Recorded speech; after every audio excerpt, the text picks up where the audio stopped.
Assalamu alaikum dear students. Our next topic is moment of inertia as an analogous quantity for mass. जमूद का म्यार असर बतौर कमियत के मुशाबा मकदार। अब ये जो नया टर्म आप देख रहे हैं मोमेंट ऑफ इनर्शिया, अभी तक हमने सर्कुलर मोशन बहुत ज़्यादा पढ़ लिए हैं। Uniform circular motion, non uniform circular motion, vertical circular motion, बहुत से हम सर्कुलर मोशन के आर्टिकल्स पढ़ चुके हैं। अब यहाँ से अब हम जो देखेंगे वो रोटेशनल मोशन के ताल्लुक से होगा। अब रोटेशनल मोशन में जो पहला जो आर्टिकल हमारे पास दिया गया है वो है moment of inertia. Moment of inertia जैसे कि यहाँ पर उर्दू में उसका ट्रांसलेशन है जमूद का मियार असर, या इसके लिए दूसरा भी वर्ड है जमूद का लम्हा। अब मोमेंट ऑफ इनर्शिया इसके ताल्लुक से हम यहाँ पर देखेंगे जमूद का मियार असर। अब ये आपके लिए नया वर्ड है, या हो सकता आपको अगर 11वीं जमात का अगर जो हमने रोटेशनल मोशन वहाँ पर जो देखे थे गर्दिश हरकत के मुतालिक जमूद का म्यार असर, अगर उसका डेफिनेशन वगैरह याद है तो बहुत अच्छी बात है। तो यहाँ पर सबसे पहले हमको ये जो जमूद है इनर्शिया, इसके मुतालिक अगर बेसिक नॉलेज अगर हम देखें तो हमारे पास जो हरकतें हैं मुख्तलिफ़ किस्म की, उसमें से मेनली दो टाइप की हम याद रखते हैं हमेशा। कौन सी? एक है ट्रांसलेशनल मोशन, दूसरा है रोटेशनल।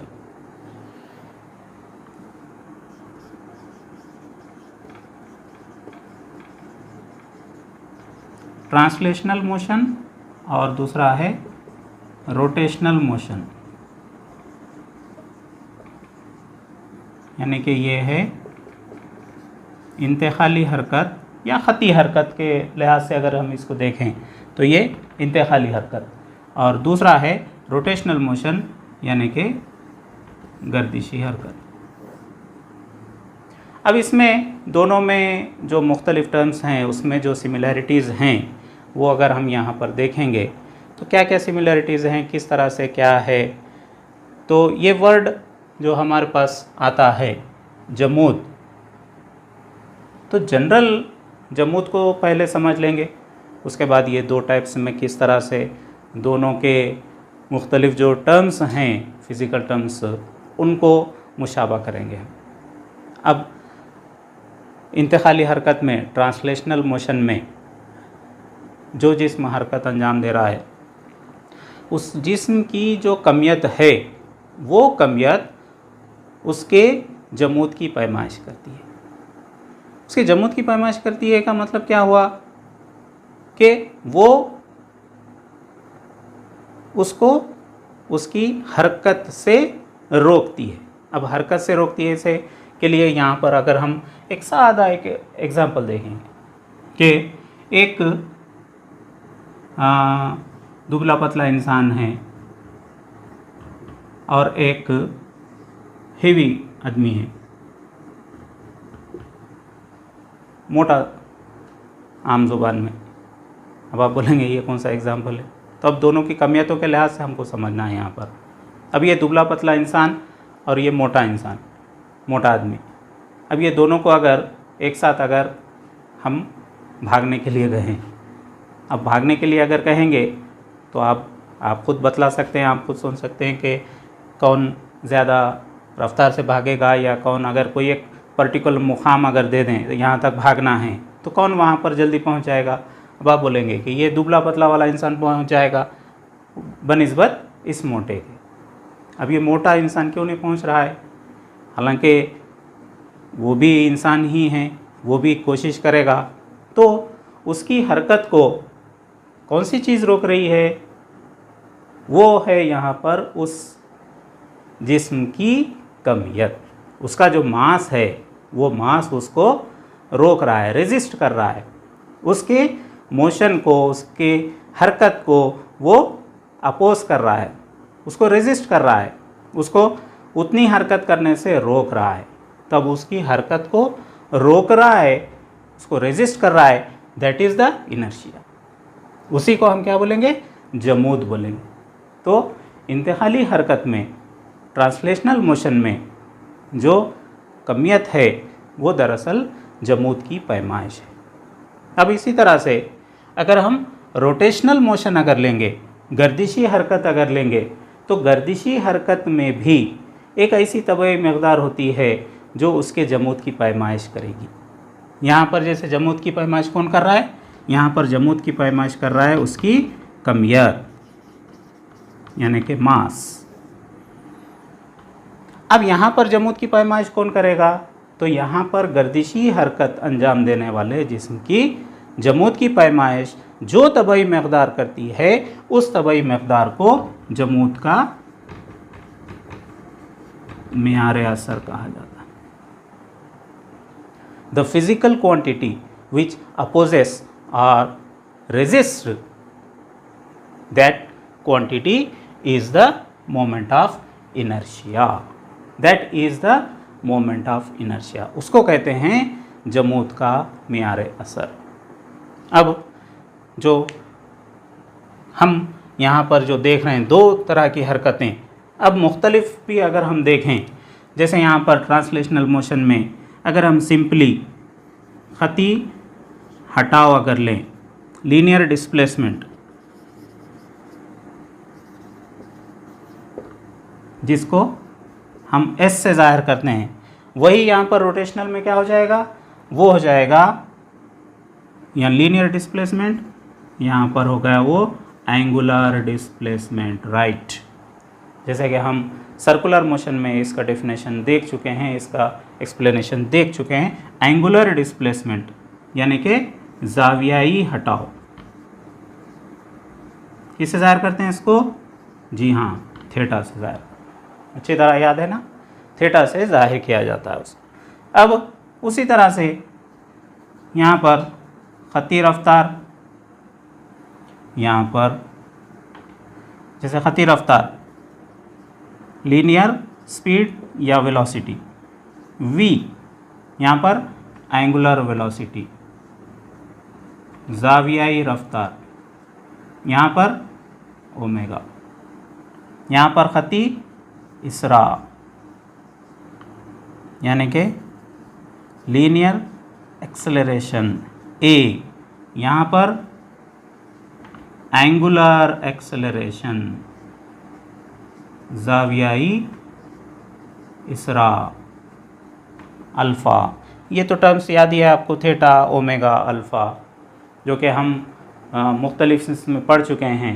जो भी हमारे सर्कुलर मोशन से रिलेटेड आर्टिकल थे उन तमाम में आप इसकी मालूमात हासिल कर चुके हैं। चलिए अब नेक्स्ट, मोमेंट ऑफ इनर्शिया, जमूद का मियार असर या जमूद का लम्हा अच्छी तरह से समझने के लिए, उसका मैथमेटिकल डेफिनेशन हासिल करने के लिए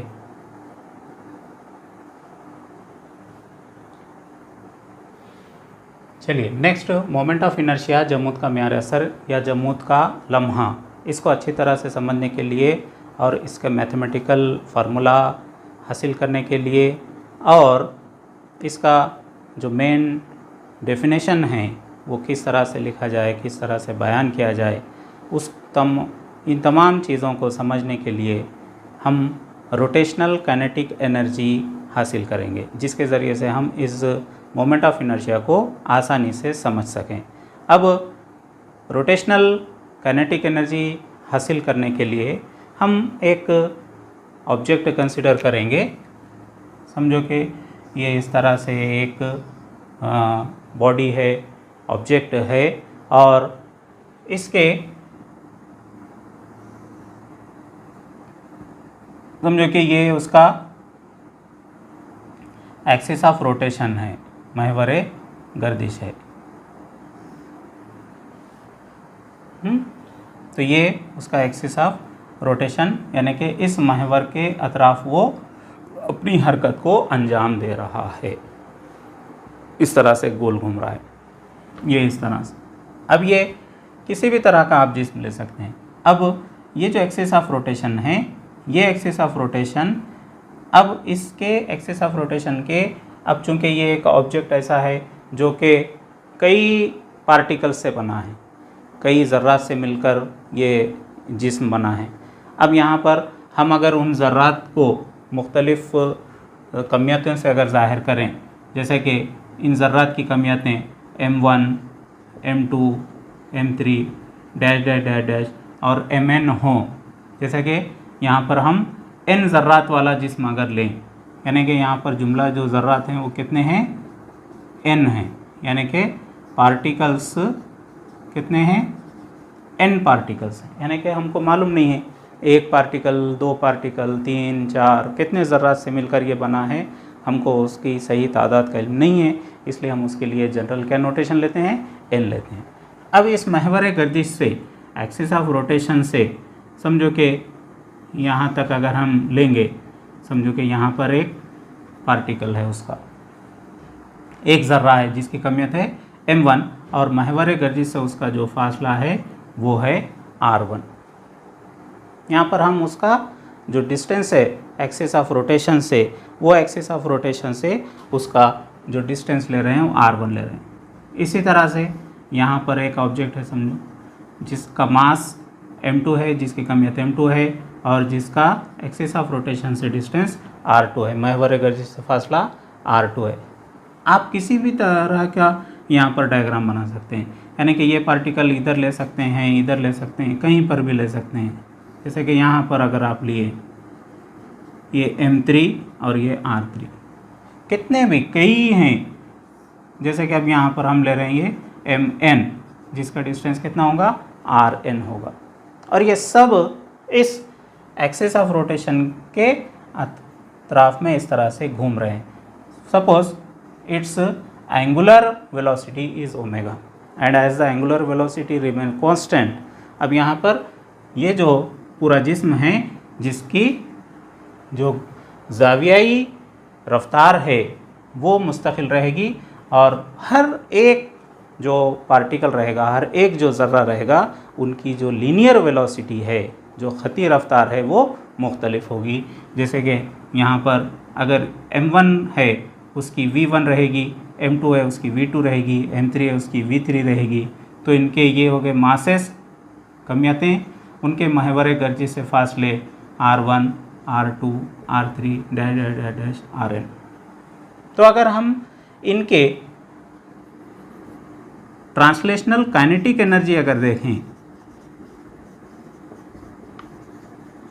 ट्रांसलेशनल काइनेटिक एनर्जी यानी कि इंतकाली तवानाई बिल हरकत, तो उसका जनरल फार्मूला तो आपको याद ही होगा, जी हाँ, हाफ mv², हाफ mv² उसका जनरल फार्मूला है। अब अगर ये फॉर फर्स्ट पार्टिकल अगर हम लेंगे, पहले ज़र्रे के लिए अगर लेंगे, तो क्या होगा, ये suppose ke first particle equal to half mv², half m1v1²। m1 is the mass of first particle, पहले ज़र्रे कमियत, पहले ज़र्रे की जो लीनियर वेलोसिटी है वो v1। लेकिन हमको एक और फार्मूला मालूम है कि since v equal to r omega, therefore this formula becomes half m1 v1² की जगह हम लिखेंगे r1 ओमेगा होल स्क्वायर। तो ये हो जाएगा हाफ m1 r1² और ये ओमेगा², r ओमेगा, लेकिन r1 ओमेगा 1 नहीं लिखेंगे, r1 लिखेंगे क्योंकि उनका जो करस्पॉन्डिंग जो डिस्टेंस है वो चेंज हो रहा है हर एक के लिए, हर पार्टिकल अलग अलग मुकाम पर है, एक्सिस ऑफ रोटेशन एक ही रहेगा। तो एक्सिस ऑफ रोटेशन से जितने भी ज़र्रात हैं सबके डिस्टेंसेस अलग अलग रहेंगे, लेकिन जो ओमेगा है, जो उनकी एंगुलर वेलोसिटी है, एंगुलर वेलोसिटी कांस्टेंट रहेगी, वो मुस्तकिल रहेगी। इस वजह से हाफ m1 r1² ओमेगा²। अब इसी तरह से kinetic energy of second object यानी कि दूसरे ज़र्रे की काइनेटिक एनर्जी डायरेक्ट अगर हम लिखें हाफ m2r2² और ये ओमेगा², ये फार्मूला। अब इसी तरह से KE3 KE4 चलते रहेगा सिलसिला। कहाँ तक चलेगा ये? KEn तक चलेगा। जी हाँ, क्यों? क्योंकि इस जो जिस्म है इसमें n पार्टिकल्स हैं, n ज़र्रात की तादाद है यहाँ पर, इस वजह से ये n तक जाएगा। अब ये तमाम का अगर हम मजमुआ कर दें, सम अगर लें, so that will be the total kinetic energy and that will be the rotational kinetic energy. Therefore, total kinetic energy of the body, यानी कि अब पूरे जिस्म की हम यहाँ पर काइनेटिक एनर्जी ले रहे हैं, पूरे जिस्म की तवानाई बिल हरकत ले रहे हैं। पूरे जिस्म की जब तवानाई बिल हरकत यहाँ पर ली जाती है तो उस वक्त ये भी kinetic energy 1 plus kinetic energy 2 plus plus plus plus आखिर में kinetic energy of nth particle, nवें ज़र्रे की तवानाई बिल हरकत। अब सबको ऐड कर लेना है। Half m1 r1² omega plus half m2 r2² omega plus dash dash dash dash means दरमियान में बहुत सारे अराकिन हैं, हाफ mn rn² और ये ओमेगा। अब उसके लिए आपको और आगे बीच में लिखने की ज़रूरत नहीं है। अब सब में आप कॉमन क्या दिख रहा है आपको? ये दिख रहा है हाफ और ओमेगा²। तो यहाँ पर बचेगा क्या? Half m1 r1² plus half, नहीं अब यहाँ हाफ निकाल दिए।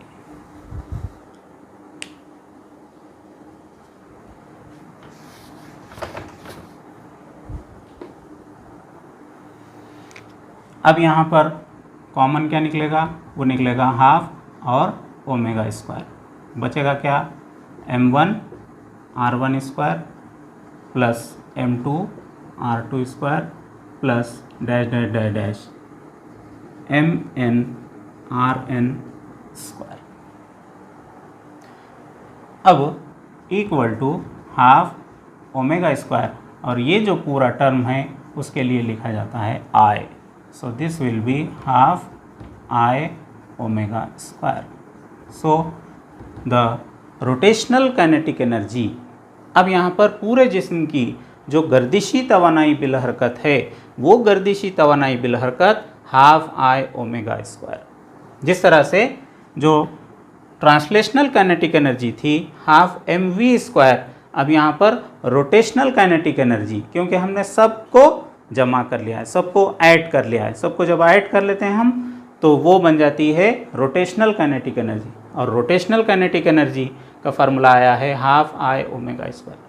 तो जिस तरह से अब यहाँ पर देखिए, ये ट्रांसलेशनल में और ये रोटेशनल में, यहाँ पर m मास, यहाँ पर I that is the moment of inertia, जमूद का लम्हा, जमूद का म्यार असर, जिसको कैपिटल I से ज़ाहिर किया जाता है, और v लीनियर वेलोसिटी, ख़ती रफ्तार, ओमेगा एंगुलर वेलोसिटी, ज़ावियाई रफ्तार। तो ये एनालॉगी है, एनालॉगस टर्म्स हैं।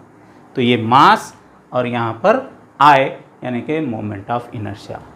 सो this I moment of inertia is equal to m1 r1² m2 r2² plus dash dash dash dash mn rn²।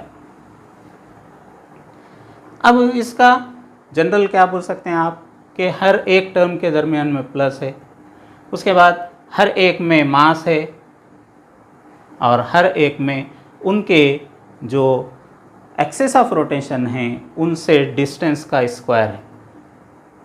तो इसके लिए एक जनरल जो फार्मूला बनेगा तो वो बनेगा इज़ इक्वल टू, ये पूरे प्लस प्लस के लिए मैथमेटिकल नोटेशन है सिग्मा, और ये m और ये r स्क्वायर।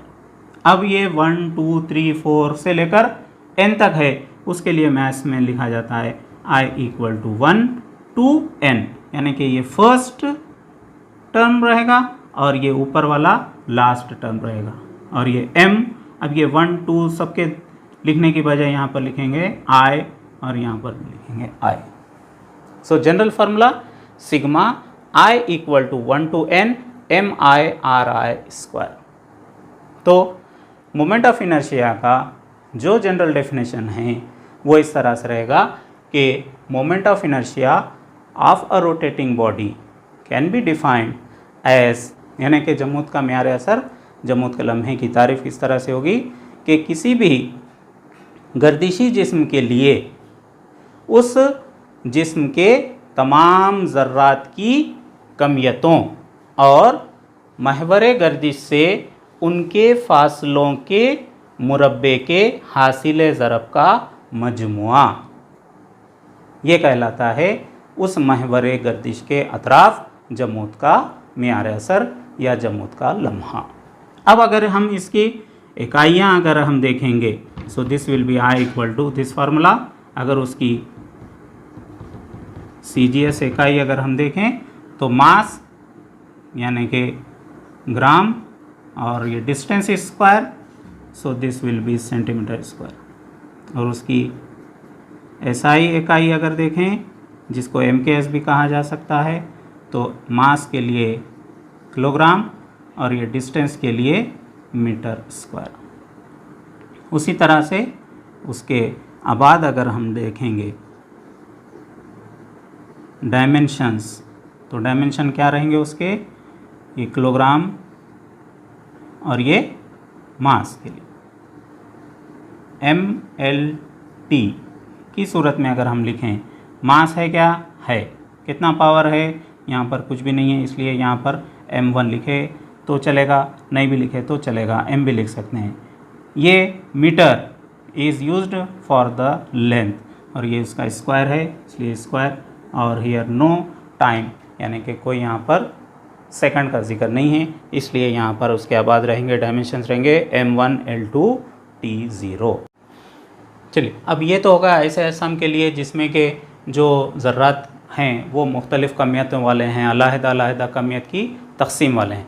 अगर इस तरह का मामला अगर ना हो और अगर जिस्म के लिए उसकी जो कमियत की तकसीम है वो अगर एकसां हो, होमोजीनियस अगर डिस्ट्रीब्यूशन ऑफ मास अगर हो, तो उस दौरान हम क्या करते हैं, ये ऐसा M1 M2 M3 M4 मुख्तलिफ लेने की बजाय हम वहाँ पर क्या लेते हैं, उसके लिए हम उसकी कमियत लेते हैं उसके एक हिस्से के तौर पर, उसका एक हिस्सा लेते हैं, मास का एक छोटा सा उसका एक पार्ट लेते हैं।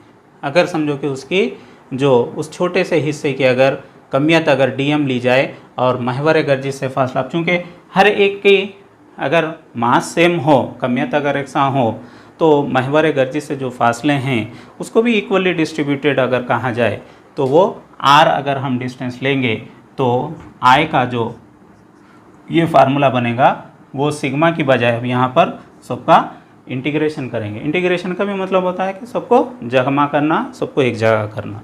तो इंटीग्रेशन MI/RI स्क्वायर की जगह पर यहाँ पर ये R स्क्वायर और ये DM, यानी कि ये भी वही मतलब है कि कमियत और ये महवर गर्दिश से जो फासला है R उसका ये मुरब्बा, और इस तरह से उसको I equal to integration R square DM के तौर पर लिखा जाता है।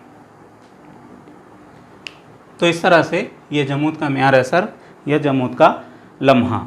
अब इसमें मुख्तलिफ जो अजसाम होते हैं, जैसे कि हमारे सिलेबस में रिंग और डिस्क के मुतालिक मोमेंट ऑफ इनर्शिया मालूम करने के लिए हमको आर्टिकल्स हैं, और भी बहुत सारे के जो अजसाम हैं उनके जो मोमेंट ऑफ इनर्शिया हैं अलग अलग एक्सिस ऑफ रोटेशन के तहत हम उसका भी एक चार्ट उसके भी ताल्लुक़ से मालूमात हासिल करेंगे।